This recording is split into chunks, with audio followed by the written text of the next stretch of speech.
Your Shift Report. I'm Diane Rayner, your host, and I am always happy to be here with you all on Tuesday. I have a series of dogs outside barking and birds just chirping so loudly this morning, so I shut my door a little bit, but they may sneak in between the door and the room here. So anyway, I have such a great story to share with you all today. I'm so excited.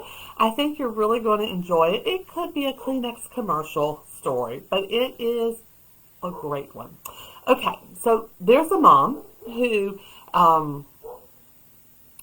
she's getting ready to go to work, and her kids are at their school, like their homeschool, and they're at their desks. They're already working on their schoolwork, and she happens to go past the bathroom and notices her 8-year-old in the bathroom, just little tears just kind of coming down his face, and she's like, "Honey, are you okay?" And she's like, "Well, are you sure?" So she sits down on the side of the tub, and she says, "You know, sometimes our heart tank just gets empty, doesn't it? Come here." And she puts her arm around him, pulls him up on her lap, and she just holds him tight, just holds him tight. Just imagine this.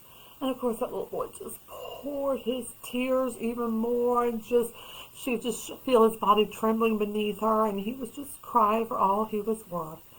And then when his sobs kind of slowed down, she's like, "Feel better? Mm-hmm. Is your heart tank full? Is it all the way down to your toes? Do you feel like the love is all the way down to your toes?" "Mm-mm, no, ma'am." So she just hold, and feel mommy filling your tank up. And after a while, she says, "Now are you full?" And he says, "Mm-hmm." Just one more minute. We want to make sure we are topped off. So she just holds them for another minute. She says, "There's nothing more important today. Nothing more important in this moment. Not my work, not your schoolwork, but getting your heart tank full." So after another minute, she's like, "Let me look." And she sets him back a little bit. And she's like, "Mm-hmm. Yep. I can see it. I can see you're all the way to the top now. And look, you're even smiling. I know your heart tank is full." So what does that say? In this case, it was an 8-year-old who had just had an extremely busy weekend running from one event to the next event. But this can be anybody at any age. Whatever your age is, this is you at times in your life. Hopefully it's not always you, that we have learned over time to kind of moderate our activities and pause in between. But man, when we're in the throes of it, if you work during the weekday and you're off on the weekend, I don't know about you, but like I spent all weekend vacuuming, dusting, doing the laundry, going to the grocery store, paying bills, and the list just kind of goes on. There's never, we need a couple extra days in a week just to handle those things, perhaps. But anyway, we just go. And if you have children who are in school activities or soccer games or baseball, boy, I remember when mine were younger, and the baseball season or basketball season, whatever it was, piano, we were just constantly running all of our downtime. And so our heart tank does get empty, doesn't it? Now, and you just can't, of course, walk up to a stranger and say, "Can you just hold me today?" But let's talk about some ways to fill your heart tank. I think maybe we, and I'm including myself in this as well, I think we make this harder than it needs to be. I think the first step is to recognize that our heart tank is empty. And how might that show up? If you find yourself giving people in your household or people you work with little snappy responses, or you just kind of have this anger feeling, you sit with it for a minute. Drive that down. It may be resentment. You may resent that on your time off, you don't get to do anything for yourself. You're just constantly running, and you're not really mad at any one person. It's just the whole situation just seems a little bit more than you can cope with. Well, of course, your heart tank is empty, isn't it? So, first thing, recognize that you're in that situation. And then, who do you know that you can just go to and say, need you to hold me for a little bit. If you have a spouse, a significant other that you could say that to, maybe it's your mother. I sure wish sometimes I could still have my mom to just hold me. So, we sometimes we just have good friends who would be willing to do that. But speak up and don't be embarrassed to ask for that. I'll tell you a story in my own marriage. I can remember when we were first married, and I would just be sad about something, and I wanted to tell my husband about it, and he would sometimes kind of bark back, like, "Well, what do you want me to do about it?"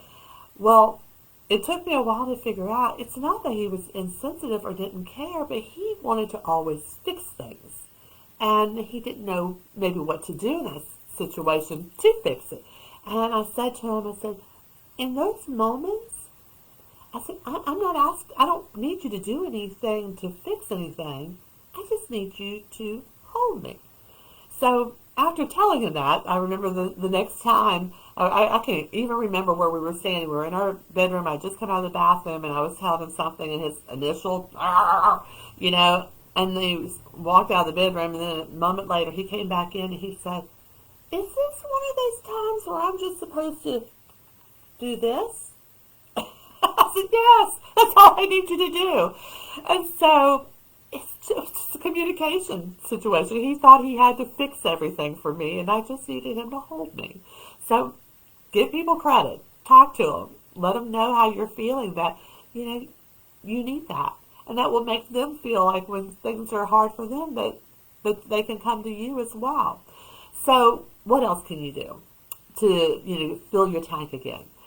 Maybe it's going on a good bike ride. I mean, the weather is getting so pretty now with all the trees that, have their leaves on them, and the flowers are blooming, the birds are singing, and dogs are barking. So maybe a nice bike ride or a nice walk in the sunshine, a picnic. Think outside the box. What would fill your soul?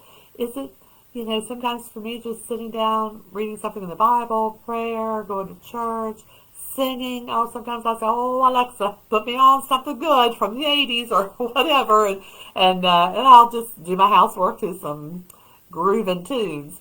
So anyway, it can be little things. Reading, just getting alone with a good trash novel. Oh, I go wherever that book goes, I'm going. And it's just like a little holiday. It didn't cost me $1. So anyway, those are just some things that you can do. And make sure in my notes here that I don't have anything else I wanted to say. Oh, I do. Actually, yes. So let's say you're doing pretty good. Your heart tank's pretty full. You've been moderating it, pausing in between activities, and giving yourself space to re-regulate, and your gas mileage is good. So what can you do for somebody else? Do you see somebody who is hurting, somebody who maybe is just lonely? There's somebody, perhaps an older person who could just benefit from a phone call or a visit, or, and this was something I became very cognizant of several years ago. I'm in the choir at our church, and we were standing in the choir room lined up ready to go out to the choir loft, and there's an older woman that I always sat beside of, and her husband had passed years before. And I was just, rubbing her back and, massaging her a little bit, and she's like, "You know what? I don't know the last time somebody just touched me, and that just feels so good." So I got thinking about it, like, well, who does give her a hug? So I made a point every week then to just make sure I gave her a good hug. Making a good hug. They love that. So when you're doing good, make sure you give a little lifeline to somebody else. So I hope that you love that story as much as I did. I just thought it was so sweet, and that mother put everything else aside because she said that was the most important thing that day. Not her work, not his schoolwork, but just to fill his love tank. So go fill your tank. Go fill somebody else's tank. And I will talk with you next week. Bye for now.